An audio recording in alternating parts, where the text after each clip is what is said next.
पहले इधर एक्सरसाइज की ना एक समरी सी नोट कर लें कि इसमें है क्या। 3.5 जो है तो इसमें integration.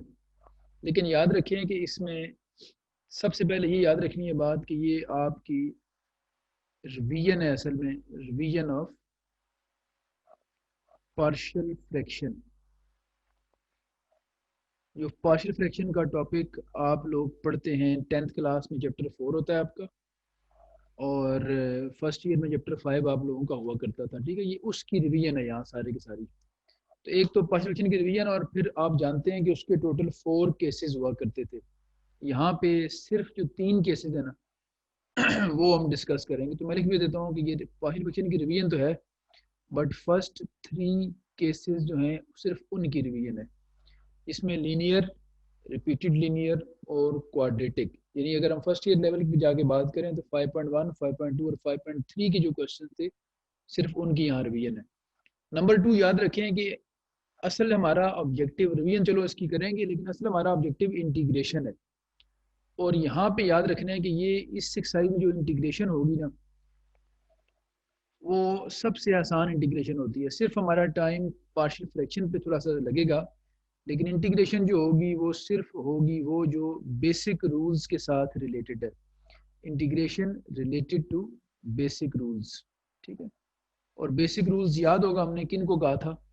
Power rule, quotient rule, और ये जो रिवर्स होता है इसको हमने बेसिक रूल कहा। इसका मतलब इस पूरी एक्सरसाइज में फ्रैक्शंस की हेल्प से, यानी पार्शियल फ्रैक्शन की हेल्प से हम इंटीग्रेट करना सीखेंगे। ये हमारा टॉपिक है आज का। तो मैंने ऊपर ये 6 क्वेश्चन मार्क करवाए हैं भी। ये टोटल जो रिड्यूस सिलेबस में है ये सारे थे, और जो मैंने रेड कलर से सर्कल किए हैं ये अगर हम कर लें तो ये पूरी एक्सरसाइज को कवर करते हैं। और यही बेटा समझ लें कि इस एक्सरसाइज के इंपॉर्टेंट भी हैं, ये कर लिए जाएं तो फिर हमें बाकी करने की ज़रूरत नहीं पड़ती। अब प्रॉपर शुरू करते हैं क्वेश्चन 1 से। क्वेश्चन 1 हमारे पास और लिखा है resolve sorry evaluate the following integrals. ठीक है, तो पहला जो इंटीग्रल है हमारे पास वो है 3x+1 divided by x square minus x plus six, x square minus x plus 6। ये हमारा पहला इंटीग्रल का क्वेश्चन है। ठीक है, अब देखिए असल जो हमारा ऑब्जेक्टिव है वो इंटीग्रेशन है, लेकिन हमें ये सिखाया जा रहा है कि किस तरह पार्शियल फ्रैक्शंस के थ्रू भी आप इंटीग्रेशन कर सकते हैं। ठीक है, तो अब आप कोई जो प्रीवियस रूल्स आपके पास हैं पहले वो सोचने हैं कि क्या इसमें पावर रूल या क्वोशंट रूल, वो तो नहीं लग रहा कहीं पे। तो पावर और क्वोशंट रूल लग सकता है यहाँ पे अगर हम नीचे वाले फंक्शन का ऊपर डेरिवेटिव बना लें। तो एक्स स्क्र का 2x और एक्स का 1 अगर ऊपर बन जाए तो ये क्वोशंट रूल से भी हो सकता है। लेकिन हम चाह रहे हैं कि एक नया मेथड सीखें कि पार्शियल फ्रैक्शन कैसे हमें इसमें सपोर्ट कर सकती है। तो आप लोग सारे जानते हैं कि पार्शियल फ्रैक्शन जब भी बनाया करते थे तो हम पहले फ्रैक्शन के ऊपर 3 चीज़ें चेक किया करते थे। ठीक है, वो 3 चीज़ें ये होती थी कि सबसे पहली बात है कि पार्शियल फ्रैक्शन से पहले जो फ्रैक्शन आपको दी हो वो रैशनल फ्रैक्शन प्रॉपर होनी चाहिए। तो प्रॉपर तो ये पहले से है, ऊपर डिग्री 1 है, नीचे डिग्री कितनी है 2। फिर प्रॉपर फ्रैक्शन होने के बाद दूसरी बात हम ये देखा करते थे क्या इसका डिनोमिनेटर फैक्टराइजेबल है। अगर इसका डिनोमिनेटर फैक्टराइजेबल है तो उसके फैक्टर लाजमी बनाने थे आप लोगों ने। वो जो फैक्टर बन जाते हैं तो फिर हम देखते हैं कि केस कौन सा है। तो मैं, आप चूंकि टाइम थोड़ा सा बचाता हूँ, फैक्टराइजेशन आप सब जानते हैं कैसे होती है। तो नीचे वाले की अगर मिड टर्म ब्रेक की जाए ना ये वाली, तो इसको हम -3x+2x अगर लिख लें तो ये आसानी से फैक्टर बन सकते हैं। और अगर हम मतलब फैक्टराइजेशन इसकी आसानी से हो सकती है तो हम कर लेते हैं। और जहाँ तक मुझे याद पड़ता है थोड़ा सा, आप लोगों के कोर्स के अंदर ये जो पहला क्वेश्चन है ना, इसमें थोड़ी सी प्रिंटिंग मिस्टेक भी है आई थिंक। ठीक है, वो अगर आप में से किसी के पास पुरानी बुक पड़ी हो तो आप उसमें देख सकते हैं। और यहाँ मेरा ख्याल है कि एक्स स्क्र माइनस एक्स और प्लस 6 नहीं था, ये बनता होता है आपके पास एक्स स्क्र माइनस एक्स और -6। ठीक है, मैं इसकी करेक्शन आप लोगों को करवाता हूँ। एक बार मैं रिपीट करता हूँ बात कि जो करेक्शन इसमें है, जो बुक में गलती है वो ये है कि यहाँ प्लस लिखा हुआ है, तो ये मैंने रेड कलर से नीचे करेक्शन की हुई है, ये इसमें करेक्शन है। तो एक बार लिखने का पर्पज़ ये था कि आप लोगों को पता लग जाए कि गलती क्या है इसमें। ठीक है, अब आप लोगों ने इसके फैक्टर आने मिड टर्म ब्रेक करेंगे, -3x+2x फैक्टर बनेंगे, और फैक्टर जो बनेंगे तो आप उसमें लिखेंगे x माइनस 3 x प्लस 2। ठीक है, तो पार्शियल फ्रैक्शन का बेसिक स्टेप, जो 3 स्टेप्स होते हैं उसके में से एक ये होता है कि फ्रैक्शन प्रॉपर होनी चाहिए। प्रॉपर होने के साथ साथ फ्रैक्शन का अगर डिनोमिनेटर फैक्टराइजेबल है तो फैक्टर बनाने होते हैं। अब इसकी जो तीसरा स्टेप होता है वो ये होता है कि केस डिसाइड करें कौन सा है। तो आप जानते होंगे कि अगर डिनोमिनेटर के अंदर सिर्फ और सिर्फ लीनियर फैक्टर्स हो, इस तरह यहाँ ये भी लीनियर है और ये भी लीनियर है, लीनियर हो और डिफरेंट हो तो हम कहते हैं ये रिलेटेड टू केस 1 है। तो इसका मतलब है ये केस 1 वाला क्वेश्चन है। और फिर हम इस पे किस तरह लिखते होते थे, मैं लिखता हूँ अब यहाँ पे using partial fraction, using partial fraction resolution क्या होता था कि 3x plus 1 divided by x minus 3 into X plus 2। तो हम एक के साथ a और एक के साथ b लिखा करते थे। तो a ओवर x माइनस 3 और b ओवर x प्लस 2। और फिर इसका कोई ना कोई नाम रख लिया करते थे हम, लेट से इसको मैं स्टार कह देता हूँ। फिर हम मल्टीप्लाई किया करते थे दोनों तरफ, multiplying both sides, multiplying both sides by the LCM। LCM कितना आता है x माइनस 3 x माइनस 2, इससे मल्टीप्लाई करेंगे, इधर आ जाएगा 3x प्लस 1, उधर आ जाएगा a के साथ x प्लस 2 और b के साथ आ जाएगा x माइनस 3। ये ऐसे स्टेप्स हैं कि ये आप 10th क्लास से ये काम करते आ रहे हैं, तो ये आपके लिए कोई नई चीज़ नहीं है। फिर आपको याद होगा a और b फाइंड करना हमारा पार्शियल फ्रैक्शन का टारगेट हुआ करता था। और ए और बी अगर हम फाइंड करना चाहते हैं तो ए फाइंड करने के लिए हमें ए का डिनोमिनेटर जीरो पुट करना होता है और बी फाइंड करने के लिए हमें बी का डिनोमिनेटर जीरो पुट करना होता है। ठीक है, तो इसके अकॉर्डिंग अगर चला जाए तो मैं लिखता हूँ फॉर द वैल्यू ऑफ ए हम पुट करेंगे ए का जो डिनोमिनेटर है इसको 0। तो यहाँ से जो एक्स की वैल्यू आएगी वो कितनी आएगी 3, और ये पुट करना है इक्वेशन 1 में। सो 1 implies 3 into 3 plus 1 a into 3 plus 2। और आप जानते हैं कि x को 3 पुट करने से b का कोएफिशिएंट क्या हो जाएगा 0। 3 3 से 9, 9 प्लस 1 10 और 3 प्लस 2 5 5 a। 5 यहाँ ला के डिवाइड कर दें तो a इज इक्वल टू क्या आ जाएगा 2। a आ गया 2। इसी तरह जब b फाइंड करना होगा हमें, तो b फाइंड करने के लिए b का जो डिनोमिनेटर है दैट इज x प्लस 2। ठीक है, ये b का जो डिनोमिनेटर ये वाला ये 0 पुट करेंगे, यहाँ से हमारे पास x की वैल्यू आ जाएगी -2। ये इक्वेशन 1 में पुट करना है। सो 1 implies 3 इंटू -2 प्लस 1। a के साथ 0 हो जाएगा और b के साथ जब आप पुट करेंगे x की जगह -2 तो -2 -3 हो जाएगा। ये बनता है -6 प्लस 1 -5 और वो भी बनता है -5। तो -5 यहाँ ला के डिवाइड अगर कर दिया जाए तो -5 से कट जाता है तो 1 इज इक्वल टू b आ जाता है। So we have both the values a and b। ठीक है जी, अब हमारे पास जब ए और बी आ चुका है तो इसको हमने स्टार इक्वेशन में पुट करना है, और स्टार में पुट करने के बाद जो एक्चुअल हमारा टारगेट था वो करेंगे, जो असल में इंटीग्रेशन थी। ठीक है बेटा, तो ये आपका पेज 1 है, ये पिक्चर्स भी आप लोगों के ग्रुप में अपलोड कर दी जाती हैं।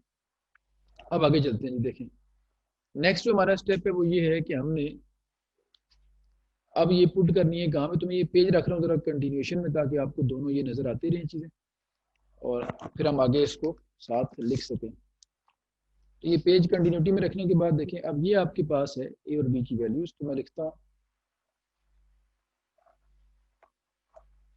Putting values of A and B कहाँ पुट करनी है, in equation star. So star implies, star के एक तरफ है 3x plus 1 divided by x minus 3 into X plus 2। इधर a था और फिर b था, ठीक है। a आपके पास आ गया 2 और b आपके पास आ गया 1। तो असल टारगेट हमारा इंटीग्रेशन था, लेकिन इसको इंटीग्रेट करना मुश्किल था हमारे लिए। ये असल में हमारा क्वेश्चन था ना, ये ऊपर देखें, ये हमारा क्वेश्चन जिसको हमने इंटीग्रेट करना था। इसको हमने पहले फैक्टराइज करके इस फॉर्म में लिखा और इसको फिर फ्रैक्शन से तोड़ के दो हिस्सों में लिख लिया। अब हमारे लिए जो इसकी फ्रैक्शनल फॉर्म है, इसमें पार्शियल फ्रैक्शन बन चुकी है, ये फॉर्म इसके मुकाबले में इंटीग्रेट करना ईजी है। अब लिखें जी by integrating both sides, by integrating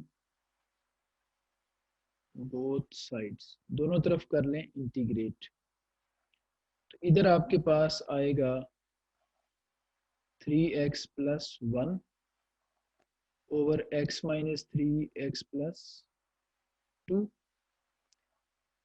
और इसी की जो इक्वलेंट फॉर्म है वो ये वाली है। दोनों अगर आपस में इक्वल हैं तो दोनों की इंटीग्रेशन भी सेम है, तो इसको इंटीग्रेट करना या उसको इंटीग्रेट करना एक ही बात है। तो ये समझ लें कि हमने एक फ्रैक्शन जो सिंगल फ्रैक्शन थी उसकी अल्टरनेट फॉर्म बनाई है ताकि इंटीग्रेट करने में आसानी हो। तो ये हमारा क्वेश्चन था और ये उसकी अब हमारे लिए इजी फॉर्म बन गई है। अब आप इसको गौर से देखें तो 2 अगर मैं बाहर लिख दूं तो ये नीचे फंक्शन है और ऊपर इसका डेरिवेटिव है। x माइनस 3 का x का 1 3 का 0 हो गया, और इधर अगर मैं देखूं तो इधर पहले से ही 1 ही बना हुआ है x प्लस 2। तो इन दोनों पे लग रहा है बेसिक रूल कोशंट, इस पे भी कोशंट लग रहा है, इस पे भी कोशंट रूल लग रहा है। तो नीचे वाले फंक्शन के ऊपर डेरिवेटिव हो तो हम लिखते होते हैं ना natural log of function. Function कौन सा है? x minus 3। इधर भी आएगा नेचुरल लॉग ऑफ फंक्शन और प्लस क्या आ जाएगा? c। तो ये बेटा इस क्वेश्चन का फाइनल स्टेप था और ये उसकी इंटीग्रेशन है। तो ये हमने सीखा है कि पार्शियल फ्रैक्शन की हेल्प से कैसे हम इंटीग्रेशन कर सकते हैं। तो ये एक क्वेश्चन था हमारा 1 मैंने करवा दिया। अब हम क्वेश्चन 4 की तरफ आते हैं, जो मैंने ऊपर आपको मार्क करके दिए हैं ना कि यही अगर हम कर लें तो हमारी इंटीग्रेशन का जो काम है वो खत्म हो जाएगा और ईजी हो जाएगा। तो पूरी एक्सरसाइज में से सिर्फ यही क्वेश्चन कर दिए जाएँ तो हमारा प्रॉब्लम सॉल्व हो जाता है।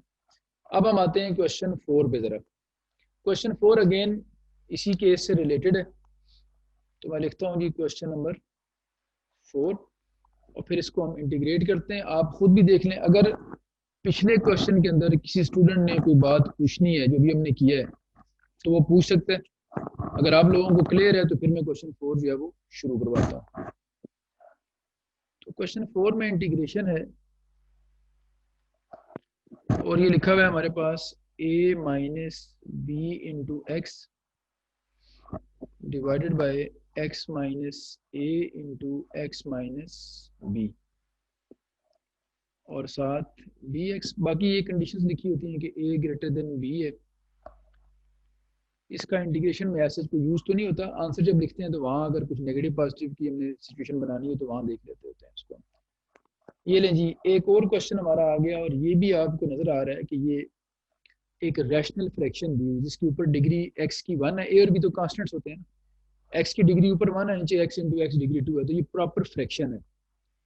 इसको भी जब हम with help of partial fraction करते हैं तो हम सबसे पहले इसको अलग से करके लिखते हैं और फिर देखते हैं कि कौन सी यहाँ पे सिचुएशन बनती है। ठीक है, तो ये हमारे पास आ गया जी इस तरह से। अब आप देखें पार्शियल फ्रैक्शन का कोई भी क्वेश्चन होता है उसकी 3 स्टेजेस क्लियर करनी होती हैं। पहले स्टेज 1 ये होती है कि फ्रैक्शन जो है वो प्रॉपर होनी चाहिए, ठीक है, नंबर 1। स्टेज 2 ये होती है कि अगर उसका डिनोमिनेटर फैक्टराइजेबल है तो फैक्टर बनाएं। ये प्रॉपर भी पहले से है और फैक्टर भी ऑलरेडी बने हुए हैं। तो फिर डायरेक्ट हम जाते हैं स्टेज 3 के ऊपर। स्टेज 3 हमें ये कहती है कि फिर केस डिसाइड करें कौन से। तो आपको नजर आ रहा होगा कि ये दोनों जो डिनोमिनेटर के फैक्टर्स हैं ये दोनों लीनियर हैं। अगर डिनोमिनेटर में लीनियर फैक्टर्स हों और डिफरेंट भी हों तो हम ये कहते हैं कि ये पार्शियल फ्रैक्शन का पहला केस है, case 1, in which denominator contains only linear and different factors. तो फिर हम यहीं पे लगा लेते हैं पार्शियल फ्रैक्शन भाई। उसमें क्या होता है कि हर एक फैक्टर को एक अननोन कांस्टेंट अलॉट कर दिया जाता है। जिस तरह एक ए हो गया और एक कौन सा हो गया, बी हो गया, ठीक है। यहाँ शॉर्ट सा लिख दें कि यूजिंग पार्शियल फ्रैक्शन रेजोल्यूशन। यहाँ जगह कम है, आपने पेपर में पूरा लिखना है पार्शियल फ्रैक्शन रेजोल्यूशन। फिर इसके बाद आपको याद होगा इसको कोई नाम दे दिया करते थे हम, 1 2 3, या मैं इसको यूजली स्टार कह देता हूँ।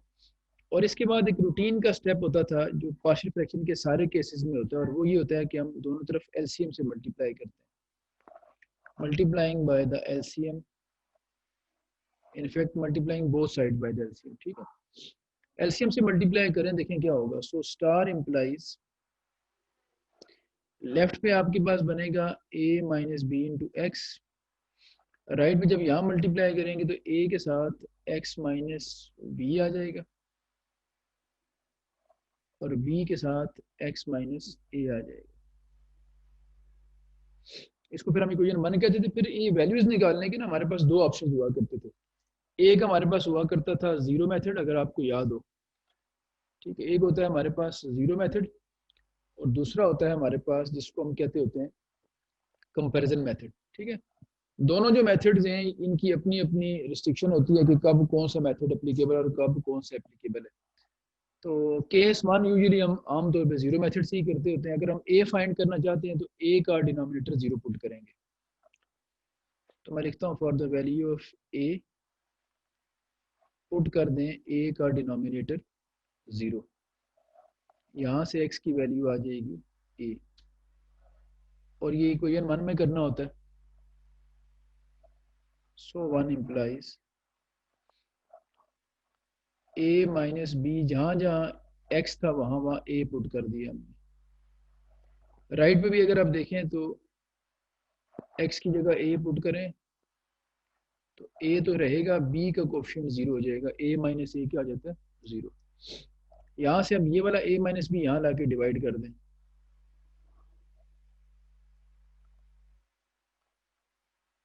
ये ए माइनस बी डिवाइड किया, इधर आ गया ए, ये दोनों क्या हो रहे हैं कैंसिल, तो स्मॉल ए आपके पास आ जाएगा कैपिटल ए। इसका मतलब इस तरह पिछले क्वेश्चन में ए और बी की वैल्यूज आई थी 2 और 1, इस तरह ए की वैल्यू आ गई स्मॉल ए। अब देखें बी की वैल्यू हमारे पास क्या बनती है, ठीक है। तो बी की वैल्यू के लिए उसी इक्वेशन में जिस तरह पहले आपने एक्स को जीरो पुट किया है, अब आप जीरो पुट करेंगे किसको, एक्स का डिनोमिनेटर, सॉरी ए का डिनोमिनेटर जिस तरह हमने जीरो पुट किया, उसी तरह बी निकालने के लिए अब आप बी का डिनोमिनेटर जीरो पुट करेंगे। तो for the value of B हम पुट करते हैं बी का डिनोमिनेटर जीरो, और बी के डिनोमिनेटर में लिखा हुआ था एक्स माइनस बी, इसको जीरो पुट करने से एक्स आ जाएगा बी, और ये पुट कहाँ करना होता है, इन इक्वेशन 1। सो 1 इम्प्लाइज, अगर जरा 1 देखें आप गौर से तो 1 के लेफ्ट पे लिखा हुआ था a minus B into X, A minus B into X, X की जगह हमने b पुट कर दिया, a का कोफिशिएंट जीरो हो जाएगा और b का जो कोफिशिएंट था पहले वो था x माइनस ए, एक्स की जगह b पुट कर दें तो b माइनस ए, ठीक है जी। अब आप इस b माइनस ए तो जीरो हो चुका है, b माइनस ए को इस तरफ ले आए, इस तरफ लेके आएंगे तो ये ऊपर a माइनस बी लिखा हुआ है, इसका माइनस भी कॉमन ले लेते हैं ताकि ये भी b माइनस ए बन जाए, और वो जो b माइनस ए यहाँ ला के डिवाइड करेंगे ये दोनों आसानी से फिर कैंसिल हो सके, ठीक है। ये दोनों कैंसिल हो गए, ऊपर माइनस और b बच गया, तो b जो आ गया वो आ गया capital B small minus b के बराबर आ गया, ठीक है, माइनस स्मॉल b के बराबर। So we have both the values a and b। आप ये याद होंगी, आपको याद होगा कि वैल्यूज पुट कर देते होते हैं हम स्टार इक्वेशन में, putting values in star. So star implies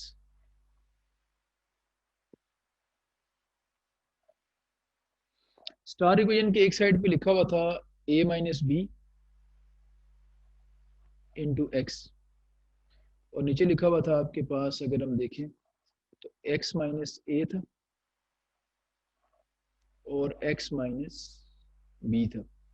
यहाँ a लिखा था, a की वैल्यू आपके पास स्मॉल ए आई थी और b की वैल्यू आपके पास आई है माइनस बी, माइनस मैंने यहाँ बाहर लिख दिया, इसके नीचे x माइनस ए और इसके नीचे x माइनस बी। अब देखें ये था हमारा असल क्वेश्चन जिसको हमने इंटीग्रेट करना था, तो हमने उसकी इक्वलेंट ये वाली फॉर्म बना ली जिसको इंटीग्रेट करना हमारे लिए क्या है, इजी है। तो अब मैं लिखता हूँ जी, नाउ बाय इंटीग्रेटिंग, असल काम तुम्हारा इंटीग्रेशन है ना, तो पार्शियल फ्रैक्शन तो हमें उसमें सपोर्ट कर देते हैं कि उसकी इक्वलेंट फॉर्म बना के हमें देते हैं। इंटीग्रेटिंग बोथ साइड्स, तो एक तरफ जो इंटीग्रेशन है वो किसकी आएगी जी, जो हमारा ओरिजिनल क्वेश्चन है,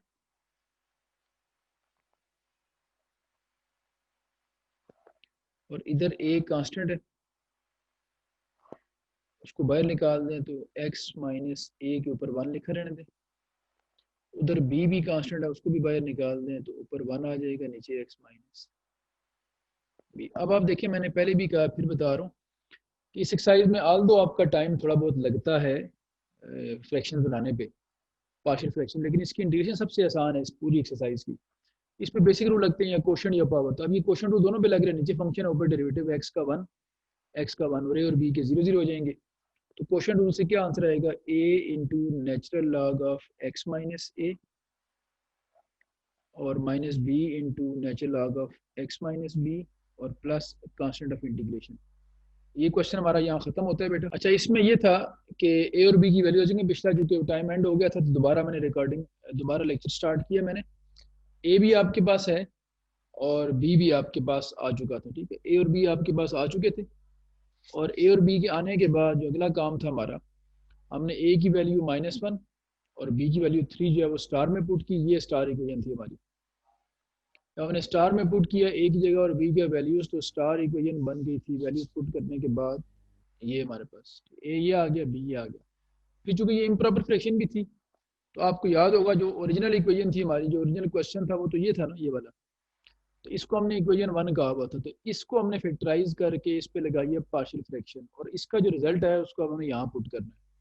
तो अब इक्वेशन 1 में पुट करेंगे तब जाके हमारा ओरिजिनल क्वेश्चन बनेगा। तो मैंने लिखा है फिर पुटिंग वैल्यूज इन इक्वेशन 1, ये इक्वेशन 1 थी हमारी। एक्स ये था ना क्वोशंट, प्लस यहाँ रिमाइंडर ओवर डिवाइजर था। तो वो जो ये वाली इसकी फ्रैक्शनल फॉर्म थी, इसके ये जो कि इसके इक्वल है, तो इसकी जगह हमने ये यहाँ लिख दिया। अब ये जो क्वेश्चन है ये इसके इक्वल हो गया, तो इसको इंटीग्रेट करना या उसको इंटीग्रेट करना दोनों का एक मीनिंग है। तो अब मैं इसके दोनों तरफ करूंगा इंटीग्रेट। इंटीग्रेट करेंगे तो देखेंगे इस पे कौन से रूल जो है वो हमने अप्लाई करने हैं, ठीक है। आपको नजर आ रहा है कि x का तो x² हो जाएगा, इस माइनस को बाहर लिखेंगे, x का ऊपर डेरिवेटिव आ जाएगा, ये लॉग के रूल से हो जाना है, और इस 2x का 2 डेरिवेटिव चाहिए तो 2 से मल्टीप्लाई और डिवाइड करना है। ये बातें मैंने बोली हैं, मैं लिखता हूँ आप लोगों के सामने। तो देखिए मैं लिखता हूँ इंटीग्रेटिंग बोथ साइड्स बाय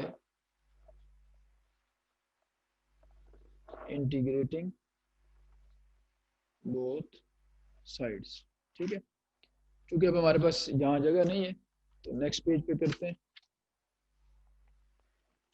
अब जब इंटीग्रेट करेंगे तो लेफ्ट साइड पे देखें क्या आएगा हमारे पास। लेफ्ट पे आना है हमारे पास इंटीग्रल ऑफ, जो हमारे पास ओरिजिनल क्वेश्चन था, तो ये आ जाएगा जी इंटीग्रल ऑफ, चूंकि दोनों तरफ इंटीग्रेट कर रहे हैं ना,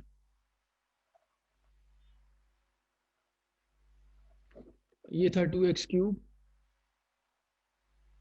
-3x² -x -7, और डिनोमिनेटर में था 2x² -3x -2। इधर क्या आ जाएगा जी, इधर इंटीग्रेशन जब होगी तो एक x था, ठीक है। x के साथ जो हमारी बाकी वैल्यूज आई थी वो क्या थी जी, -1/x -2,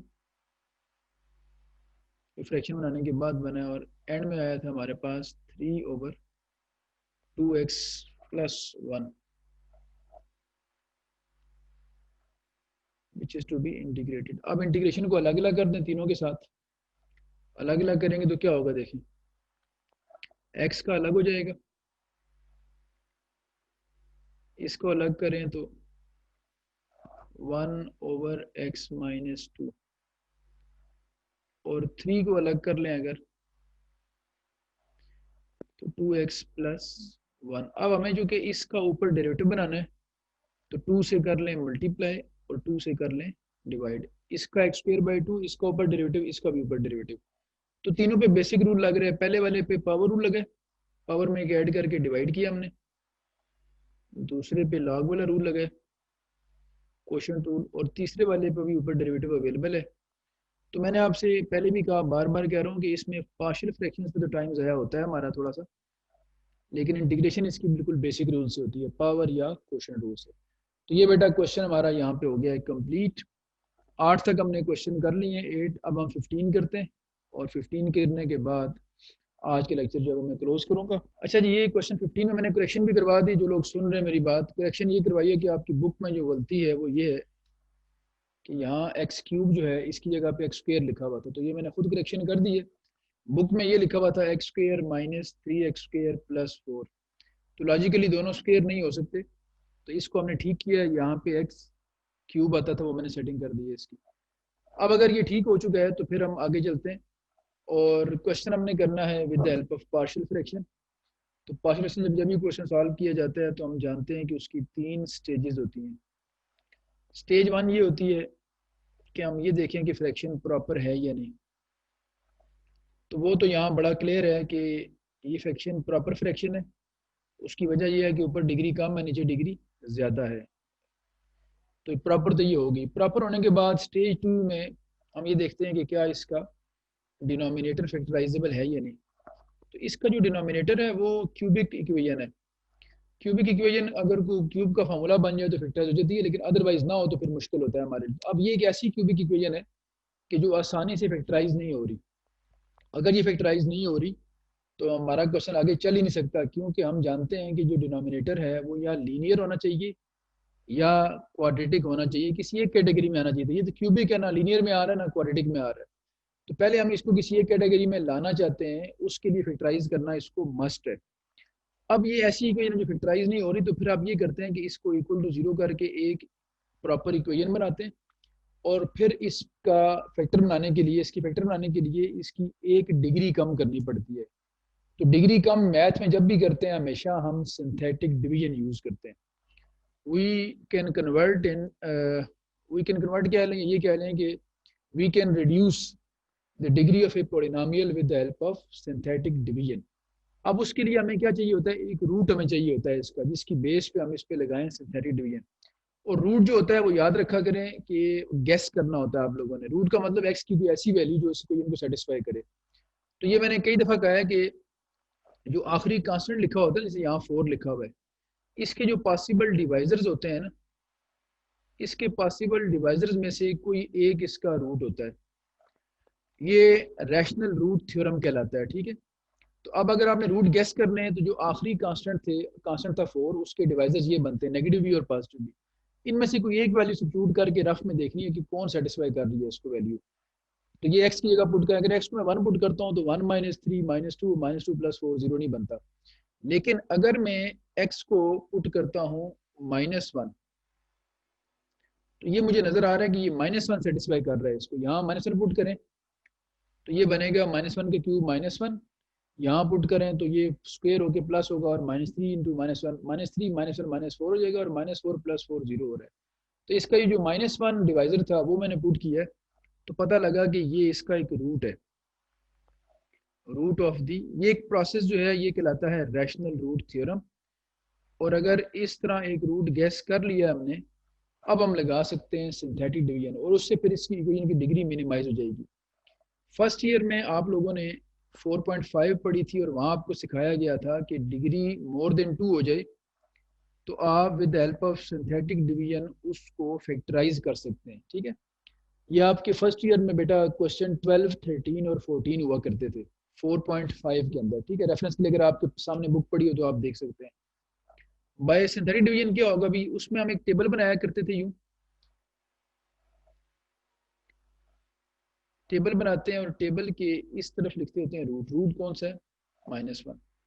यहाँ लिखते होते हैं कोफिशिएंट्स। कोफिशिएंट्स ये वाले क्यूब का, स्क्वायर का, एक्स का और कांस्टेंट का। एक्स क्यूब का कोफिशिएंट 1 है, एक्स स्क्वायर का -3 है, एक्स का एक्स वाली टर्म यहाँ पे नहीं है तो एक्स का कोफिशिएंट 0 हो गया और फिर 4 कांस्टेंट आ गया। इसको एज इट इज नीचे लिखते होते हैं 1 और फिर इसको यूं जिगजैग मल्टीप्लाई करते हैं। -1 इंटू 1 -1 ये -4 हो जाएगा, फिर -4 इंटू -1 +4 हो जाएगा, दोनों को ऐड करें 4, 4 into -1 -4।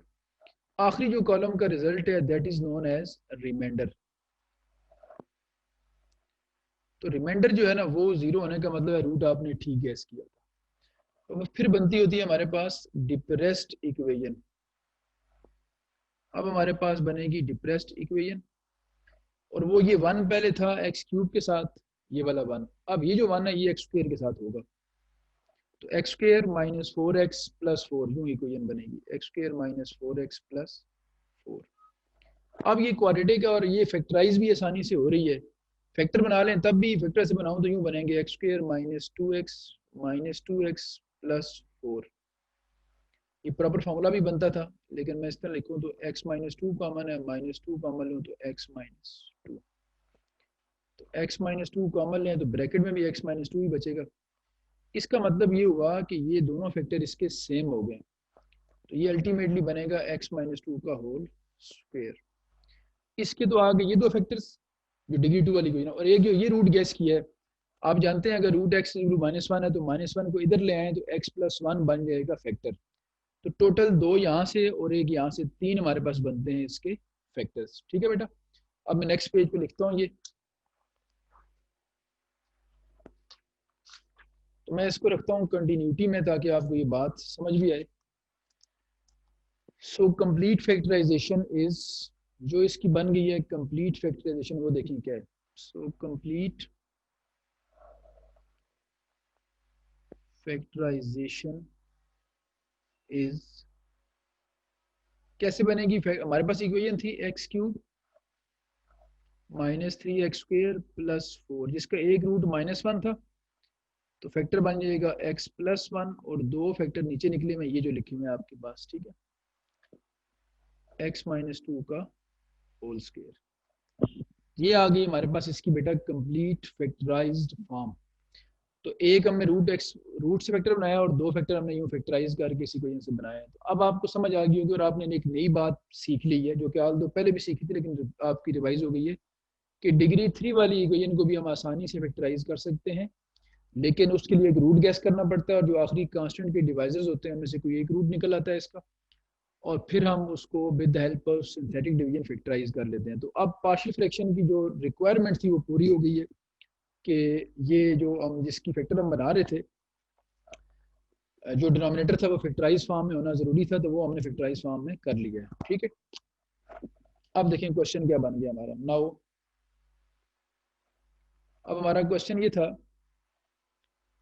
x plus 4 divided by x cube -3x² plus 4, तो जो डिनोमिनेटर था उसकी फैक्टराइज फॉर्म ये आ गई, x plus 1 into X minus to का स्क्वायर, ऊपर आ गया x प्लस 4। अब हम कह सकते हैं कि पार्शियल फ्रैक्शन की दो स्टेजेस क्लियर हो गई हैं। दो स्टेजेस कौन सी क्लियर हुई हैं, फ्रैक्शन प्रॉपर बन गई, और प्रॉपर होने के साथ साथ ये डिनोमिनेटर फैक्टराइज भी हो गया। अब थर्ड स्टेज होती है कि केस डिसाइड करें कि केस कौन कौन सा है, यहाँ पे लीनियर है, क्वाड्रेटिक है, कौन सा है।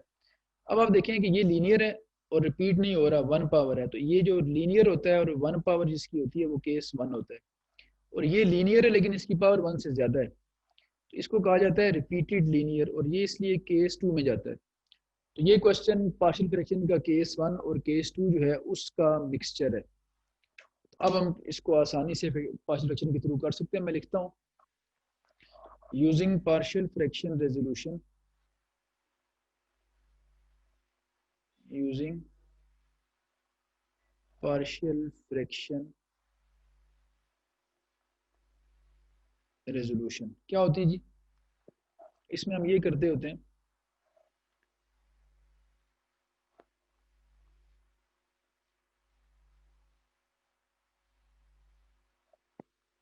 ऊपर आएगा x प्लस 4 और नीचे क्या था x plus 1 into X minus to का स्क्वायर, a के नीचे x प्लस 1, b के नीचे x माइनस टू की एक पावर, और c के नीचे x माइनस टू का स्क्वायर। ठीक है भी, इसके बाद इसको कोई नाम दे देते थे हम, स्टार क्या लें, 1 क्या लें, 2, कोई भी नाम दे दें। और फिर हम एलसीएम से दोनों तरफ मल्टीप्लाई करके फ्रैक्शन रिमूव किया करते थे, वो एक आम कॉमन स्टेप है। तो multiplying both sides by the LCM. LCM कितना है? x plus 1 into X minus 2 का स्क्वायर। सो इम्प्लाइज इधर आ जाएगा x प्लस 4, इधर a के साथ रह जाएगा x माइनस 2 का स्क्वायर, b के साथ x माइनस 2 एक पावर कटेगी, x माइनस 2 की एक पावर रह जाएगी, और c के साथ x माइनस 2 का स्क्वायर कटेगा तो x प्लस 1 रह जाएगी। फिर आपको याद होगा इसको हम इक्वेशन 1 कहते थे यूजुअली, नाम कोई भी दे सकते हैं, 1 2 3 आपकी मर्जी है, लेकिन एक ऑर्डर में रखा करें। अगर ऊपर पहले 1 कहा हुआ तो उसको 2 कह दें, ऊपर अगर स्टार कहा हुआ तो उसको फिर हम 1 कह देते हैं, ठीक है। अब इसके बाद आप देखें जीरो मेथड से कौन कौन सी वैल्यूज आ सकती हैं। जीरो मेथड जो है वो केस 1 की हर वैल्यू पे एप्लीकेबल होता है। तो केस 1 की तो एक ही वैल्यू है a, इसका मतलब जीरो मेथड से एक a आ सकता है इसको जीरो पुट करने से, और b और c दोनों केस 2 के हैं, ये देखें।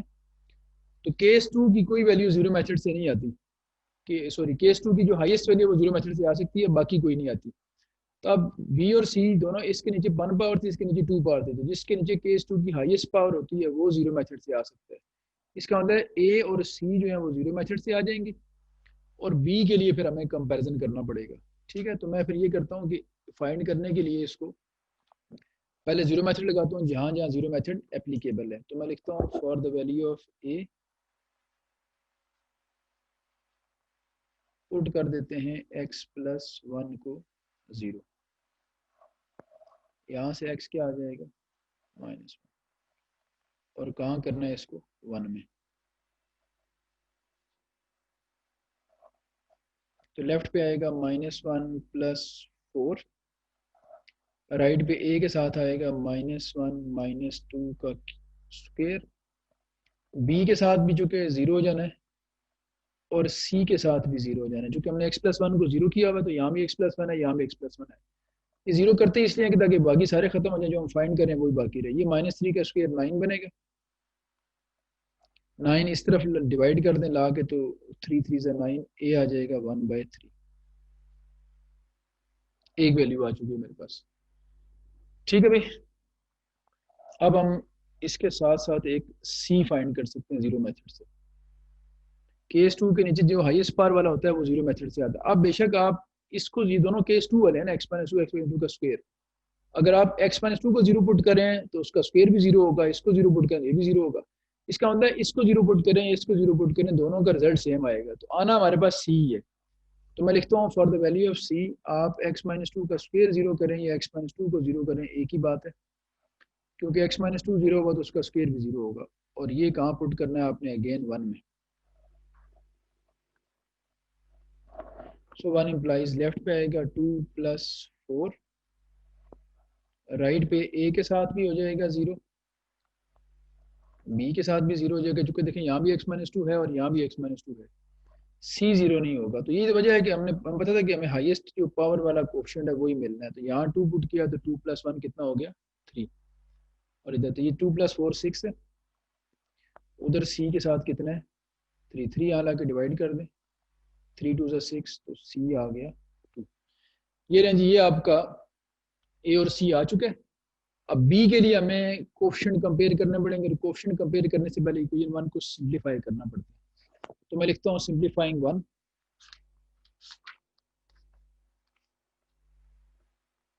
ठीक है, 1 को सिंप्लीफाई करते हैं।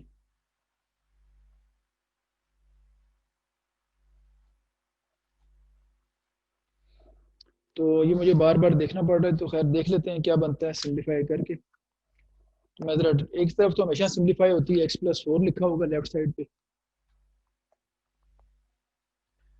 ठीक है, लेफ्ट साइड पे लिखा हुआ है x प्लस 4, राइट साइड पे a के साथ था x माइनस 2 का स्क्वायर, तो मैं स्क्वायर खोल देता हूँ, a स्क्वायर -2ab और प्लस b स्क्वायर, फिर b के साथ लिखा हुआ था x प्लस 1 और x माइनस 2, तो उनको मल्टीप्लाई कर लेते हैं। तो वो मल्टीप्लाई करके x square minus x minus to बनेगा। ठीक है, x square minus two x plus x minus x हो गया और माइनस टू, और सी के साथ तो एक्स प्लस वन था तो सिंपली मल्टीप्लाई हो जाएगा, सी एक्स प्लस सी हो जाएगा।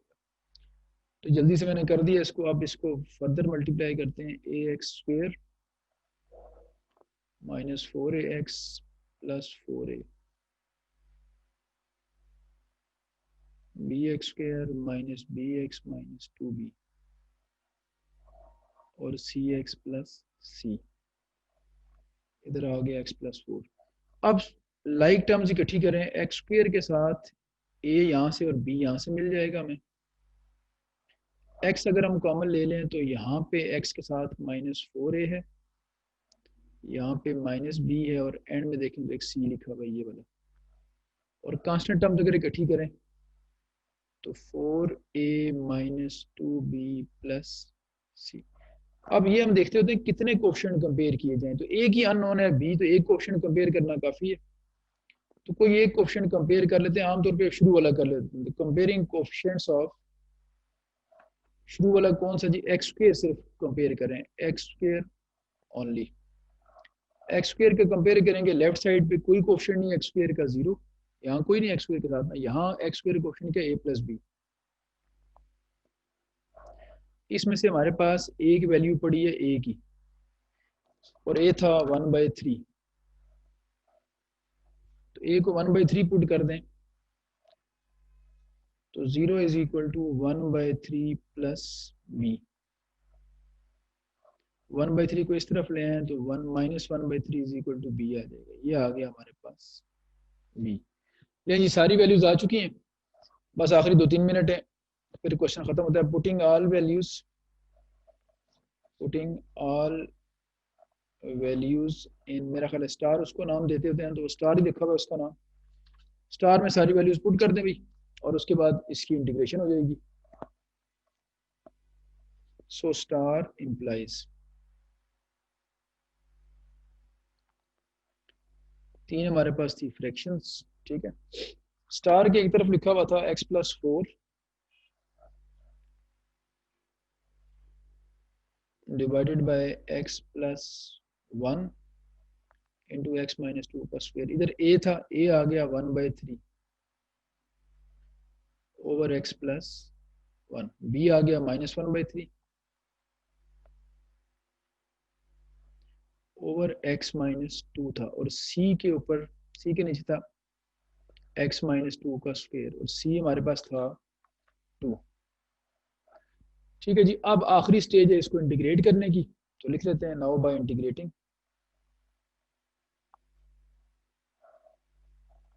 Now bye integrating both sides,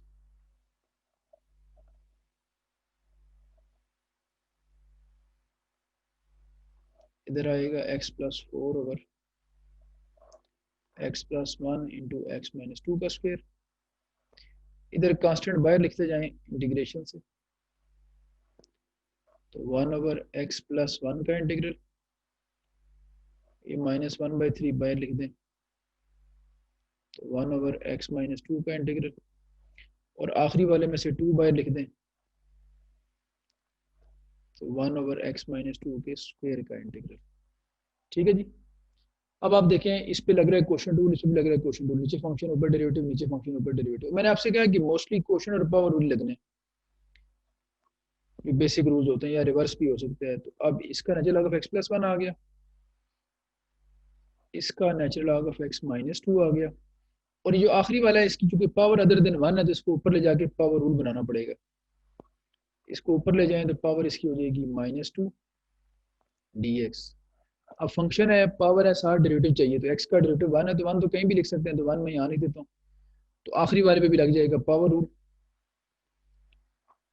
इनमें से 1/3 कॉमन भी लिया जा सकता है, और ये लॉग इकट्ठे भी किए जा सकते हैं, लेकिन वो कंपलसरी नहीं है। तो अब मैं इसको फाइनल स्टेप लिख रहा हूँ, देखें, पावर में एक ऐड करेंगे, पावर -2 में एक ऐड करें, और उसी से कर लें divide, plus constant of integration. ठीक है बेटा, ये आखिरी स्टेप हो गया, सिर्फ जगह थोड़ी सी कम है, मैं चाहता हूँ कि इसको इसी पे कंप्लीट करूँ ताकि नेक्स्ट पेज पे ना जाना पड़े। तो ये देख लें इसका आखिरी मरहला, एंड में जो बनेगा इसका आंसर वो देख लेते हैं। तो ये लास्ट में आ जाता है। अगर हम 1/3 कॉमन लेना चाहें तो ले सकते हैं, लेकिन मैंने कहा कि कंपलसरी नहीं है तो इसलिए वो फॉर्मेलिटी पूरी करने की ज़रूरत नहीं है। ये -2 -1 बनता है, माइनस ऊपर आ जाएगा, यहाँ तो -2 हो जाना है, और ये पावर -1 बनेगी, इसको नीचे ले आए अगर, तो x -2 नीचे आ जाएगा और plus C, that is the final answer. यहाँ बेटा आज के लेक्चर क्लोज करते हैं। 15 तक हमने क्वेश्चन कर लिए, बस आगे हमारा थोड़ा सा काम है वो इंशाल्लाह नेक्स्ट क्लास में करेंगे। तो आज तक के लिए इतना काफ़ी है।